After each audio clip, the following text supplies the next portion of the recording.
ভারত বাংলাদেশ সম্পর্ক যখন উত্তেজনার মধ্য দিয়ে যাচ্ছে, ঠিক সেই সময়েই ভারতের রাজধানী নয়াদিল্লিতে ভয়ঙ্কর পরিস্থিতি। বাংলাদেশ হাইকমিশনের সামনে তাণ্ডব চালিয়েছে উগ্র হিন্দুত্ববাদী সংগঠনের সদস্যরা।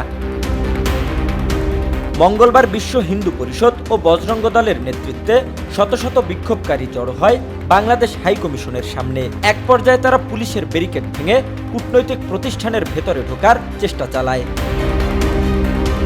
প্রত্যক্ষদর্শীদের বক্তব্য, প্রতিবাদকারীরা অন্তত দুটি স্তরের ব্যারিকেড ভেঙে হাইকমিশনের দিকে এগিয়ে যায়। এ সময় তাদের হাতে ছিল ব্যানার, প্ল্যাকার্ড আর মুখে ছিল উস্কানিমূলক স্লোগান।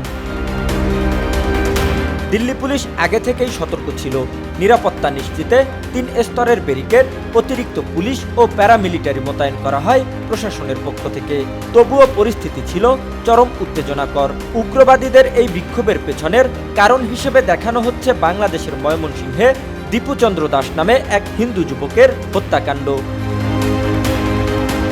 ধর্ম অবমাননার অভিযোগ তুলে তাকে পিটিয়ে হত্যা, এরপর মরদেহ পুড়িয়ে দেওয়ার অভিযোগে এখন পর্যন্ত গ্রেপ্তার হয়েছে ১২ জন। মামলায় আদালত প্রত্যেককে ৩ দিনের রিমান্ডে পাঠিয়েছেন। একদিকে বাংলাদেশে বিচারিক প্রক্রিয়া চলমান, অন্যদিকে ভারতের কূটনৈতিক মিশনের ওপর হামলা চেষ্টার ঘটনা দুই দেশের সম্পর্ককে আরও জটিল করে তুলছে। এ ঘটনায় বাংলাদেশ হাইকমিশন এলাকায় সর্বোচ্চ নিরাপত্তা জারি করেছে দিল্লি প্রশাসন।